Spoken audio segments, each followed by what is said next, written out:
చెరుకు కర్ర తీసుకొచ్చి మరలో పెట్టి తిప్పారనుకోండి తీయగానే ఉంటుంది, కత్తిపీటకి కోశారనుకోండి తీయగానే ఉంటుంది, పళ్ళ మధ్య పెట్టి నవిలేరనుకోండి తీయగానే ఉంటుంది, ఆఖరికి దాన్ని అక్కడ పెట్టి ఎవడో గోటం పెట్టి కొడితే పైకి లేచిన బిందువు నాలుక మీద పడితే తీయగా ఉంటుంది. ఏం చేసినా చెరుకు కర్ర తీయగానే ఉన్నట్టు పైన శరీరం ఎంత నలుగుడు పడిపోతున్నా భక్తుడైన వాడు మాత్రం లోపల ఆనందపడిపోతూనే ఉంటాడు.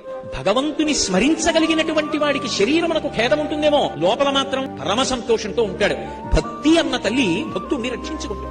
శరీరాన్ని బాధ పెట్టగలరేమో కానీ ఆయన ఆనందం అనుభవించకుండా చెయ్యగలిగిన వాడు మాత్రం లోకంలో ఉండడు. అది కాదు ప్రహ్లాదోపాఖ్యానం. కొట్టాడు, తిట్టాడు, చంపుదామని ప్రయత్నించాడు, ఏనుగుల కింద వేశాడు. ఎంత బాధ పెట్టాడు తండ్రి, ఎంత బాధ పెడితే మాత్రం మానేశాడు. ఆయన భక్తే భగవంతుణ్ణి లాక్కొచ్చింది కిందకి.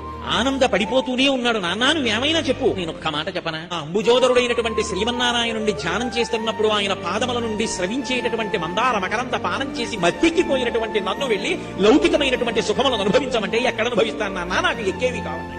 భక్తికున్న గొప్పతనం